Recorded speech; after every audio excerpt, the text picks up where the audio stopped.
Christopher Clark, The Sleepwalkers, How Europe Went to War in 1914.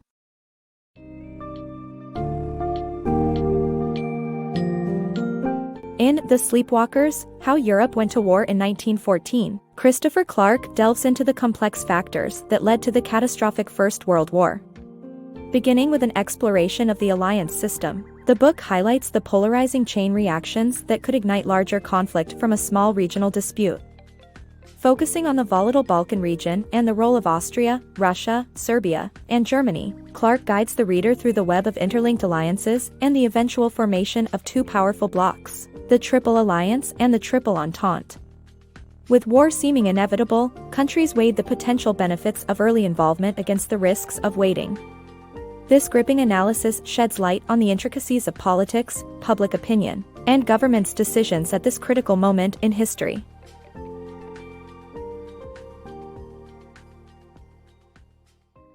The alliance system and the Balkans. The First World War was a catastrophic event that resulted in millions of deaths. While historians have blamed several factors, one of the significant causes was the alliance system. This system was designed to protect countries from aggression, but it increased the risk of conflict. The alliance system was particularly problematic in the Balkans, a region that was unstable and hard to control due to the presence of different nationalities. Russia aimed to expand its interests in the region to counter Austria's influence, and this tension culminated in the assassination of Archduke Franz Ferdinand of Austria. The alliance system triggered a chain reaction that resulted in a Europe-wide conflict. The transformation of alliances. Before World War I, interlinked alliances aimed to prevent conflict. However, alliances eventually polarized, leading to two blocs, Triple Alliance and Triple Entente, lacking neutral nations. The assassination of Austrian Crown Prince Franz Ferdinand was the spark that ignited World War I, which spread quickly due to the chain of alliances. The book explores the roles each country played in the outbreak of war. Austria and Germany's complicity in World War I. The assassination of the Austrian Crown Prince led to a chain reaction, resulting in World War I. While the traditional view blames Austria and Germany, the reality is more complex. After provoking war with Serbia through an unreasonable ultimatum, Austria underestimated Russia's support for its ally. Germany encouraged Austria and promised its support, despite not knowing the severity of the ultimatum. This shows that both Austria and Germany share the guilt for starting World War I. However, other countries also had a hand in the breakout of war. Blame game. The role of Russia and France in World War I. Russia and France played a significant role in the escalation of the Austrian-Serbian conflict, leading to the outbreak of World War I. Both countries refused to acknowledge Austria's demands and considered it an empire on the brink of collapse. Russia even mobilized its troops against Austria and escalated the larger European conflict by mobilizing on the German border. France supported Russia's aggressive response to the Austrian ultimatum and promised full support in the event of war between Russia and Germany. While Germany and Austria are commonly blamed for the war's outbreak, Russia and France also share a significant part in provoking the conflict. The popular beliefs that led to war. The Great War arose from the popular belief that a European war was inevitable. This idea gave rise to defensive patriotism, where people resigned themselves to the war's inevitability and aspired to be on the winning side. As a result, this belief dictated many political decisions, with every strategic paper covering the possible outbreak of war and military leaders using the fear of the war as a reason to increase their military budget. Even political leaders were so convinced that war was imminent that they didn't consider how to avoid it altogether. Inevitable war. The inevitability of war led politicians in Europe to conclude that it was better for it to happen sooner rather than later. Germany feared Russia's military strength and concluded that they could only win in the next few years. France, worried about losing Russia as an ally, also agreed that a war should happen soon. Meanwhile, despite their growing military power, Russia had too many conflicts on different fronts. Many of their politicians saw war as a way to deal with these issues while still having the time and resources they needed. It was the intersection of each country's political and economic climate, along with their alliances, that made war seemingly inevitable. Even though many did not want the war, they thought it was better to happen sooner rather than later. Muddled government and misrepresented media. The actions of politicians and diplomats leading up to the First World War were influenced by unclear roles of monarchs in different nations, as well as the use of the press to communicate official statements.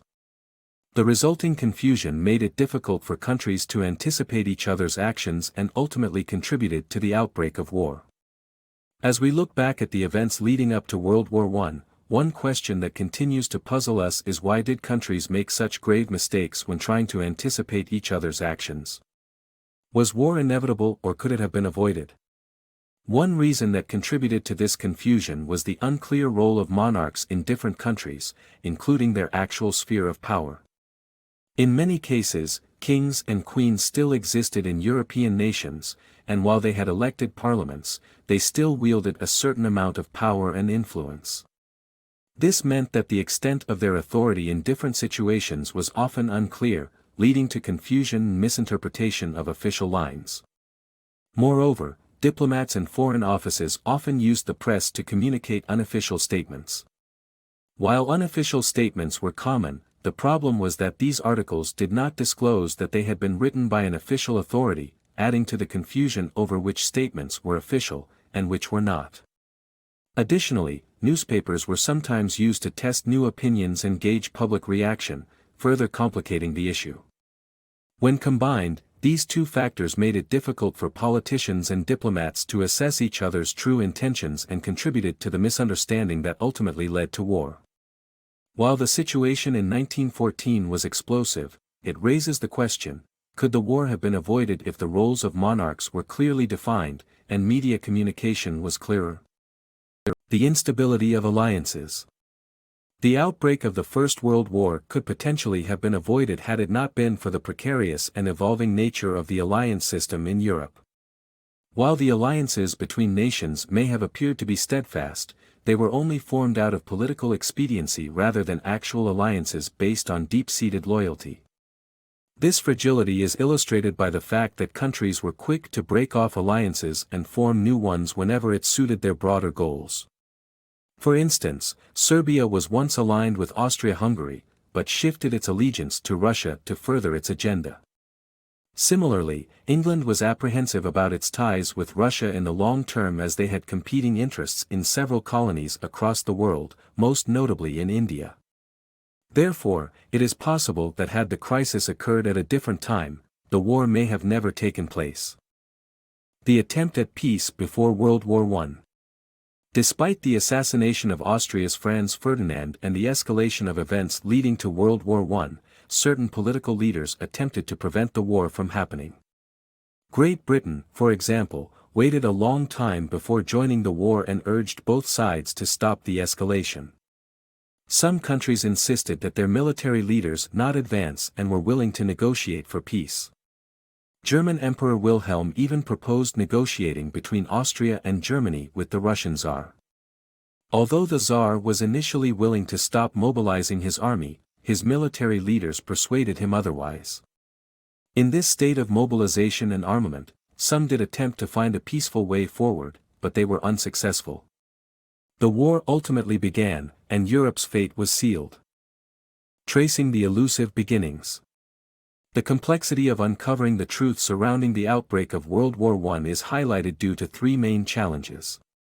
Firstly, the vast amount of historical sources that exist. Secondly, the loss and destruction of important documents. Thirdly, the plethora of actors involved, each with their unique histories and motivations. Despite these challenges, the author encourages readers to learn from known facts and use them to form an understanding of the causes of the war. The Cuban Missile Crisis is compared to the First World War, with the former having only two major players as opposed to the many that influenced the latter's outbreak. The summary enlightens readers about the limitations that historians face while attempting to unravel the mystery of the Great War.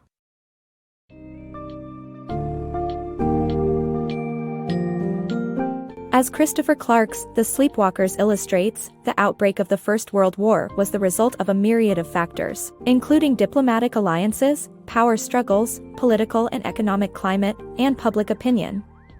Through examining historical documents and detailed accounts of nations' motivations, the book provides a thorough exploration of these underlying forces.